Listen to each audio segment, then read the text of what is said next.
लेकिन जब से ये प्रकरण चला है, अगर आप अपने गुरु के लिए लड़ नहीं सकते, मर नहीं सकते, मिट नहीं सकते, तो मैं आपको ये नहीं मानता कि आप अपने गुरु के भक्त आ सकते हैं। जिस केस के कारण वो जेल में है, वो केस बिल्कुल झूठा है और वो हिंदू की कमजोरी का दंड भुगत रहे हैं।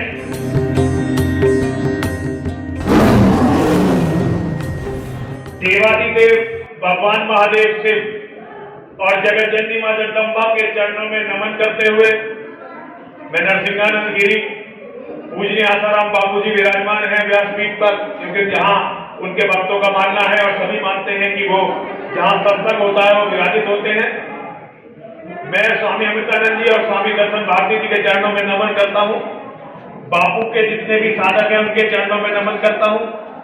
मेरा केवल एक संदेश है बापू के साधकों के लिए, बापू के शिष्यों के लिए।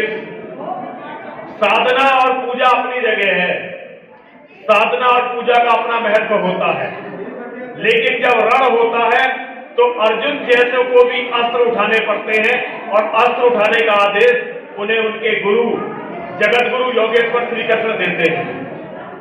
बापू के साधकों के जीवन का सबसे पहला कार्य तो यह होना चाहिए कि बापू को जेल से निकाला जाए, कारावास से निकाला जाए। बाकी सब बातें बात की हैं, बाकी बातें होती रहेंगी, लेकिन आज सारे उनके भक्तों को, मैं तो अगर आप अपने गुरु के लिए लड़ नहीं सकते, मर नहीं सकते, मिट नहीं सकते, तो मैं आपको ये नहीं मानता कि आप अपने गुरु के भक्त आ सकते हैं। गुरु के नाम पर बैठकर कहीं भजन करना, भंडारे खा लेना, ये हो सकता है भक्ति का एक रूप हो, लेकिन मैं तो योगेश्वर का अनुयायी हूं और मैं ये अच्छी तरह से जानता हूं, जब शस्त्र संधान का समय होता है तो शस्त्र उठाने ही पड़ते हैं। आज पूरा हिंदू समाज केवल इस कमजोरी का शिकार हो गया। सारे हमारे शत्रु ये जानते हैं कि हम बैठे हुए रोते तो रहेंगे स्वामी जी, लेकिन प्रतिशोध नहीं लेंगे, बदला नहीं लेंगे। मैं कभी आसाराम बापूजी के दर्शन करने का सौभाग्य मुझे नहीं मिला और मैं उनसे परिचित भी नहीं हूं, लेकिन जब से ये प्रकरण चला है, टीवी पे उनके लिए जितना मैं लड़ा, डिबेटों में जितना मैं लड़ा, कोई लड़ा नहीं होगा, क्योंकि मैं ये जानता हूं जिस केस के कारण वो जेल में है, वो केस बिल्कुल झूठा है और वो हिंदू की कमजोरी का दंड भुगत रहे हैं, हिंदू समाज के कमजोर होने का दंड भुगत रहे हैं। इसमें सब दोषी है, कोई बचेगा नहीं, क्योंकि अपने अपने समाज को संघर्ष के लिए तैयार नहीं किया। कहते हैं लोग कि आसाराम बापू के 5 करोड़ शिष्य साधक भक्त हैं और फिर भी आसाराम बापू जेल में हैं और वो भी एक झूठे केस में। ये सबके लिए शर्म की बात है। मैं तो केवल आप लोगों से इतना कहना चाहता हूं, यदि आप अपने गुरु भक्त हैं, यदि आप सनातन के सिपाही हैं, तो सबसे पहले कुछ भी करके आसाराम बापू को जेल से निकालिए।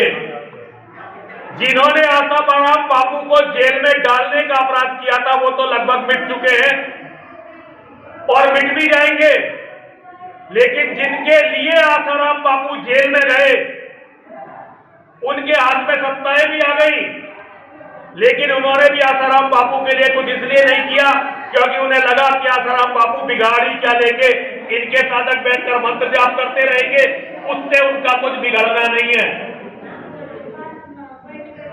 अगर मंत्र जाप से, साधना से दुष्टों का कुछ बिगड़ता तो भगवान राम को फिर अस्त्र नहीं उठाने पड़ते, योगेश्वर श्री कृष्ण को अपने शिष्य से ये नहीं कहना पड़ता हतो वा प्राप्स्यसि स्वर्गम जित्वा वा मोक्ष्यसे महीम।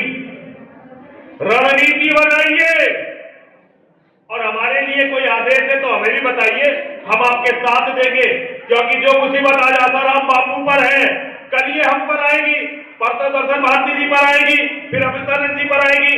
हम सभी हिंदू एक ही नाव में सवार हैं, कोई थोड़ा पहले डूब जाएगा, कोई थोड़ा बाद में डूबेगा, लेकिन जिस व्यक्ति पर मुसीबत पड़ती है सबसे पहले लड़ना उसके अपने परिवार को पड़ता है। आप खड़े होंगे तो हमारे जैसे लाखों लोग आपके साथ लग जाएंगे, आपने तुलसी का पूजन किया, ये बहुत अच्छा किया, लेकिन आज मेरे कहने से ये संकल्प लीजिए, मेरा ये संदेश आसाराम बापू के सभी साधकों, सभी भक्तों, सभी शिष्यों तक जाए। आज आप ये संकल्प लीजिए कि अगले तुलसी पूजन से पहले आसाराम बापू से सम्मान अपने आश्रम में होंगे, और इसके लिए जो कुछ भी करना पड़े हम वो ही करेंगे। हर हर महादेव, हर हर महादेव, हर हर महादेव।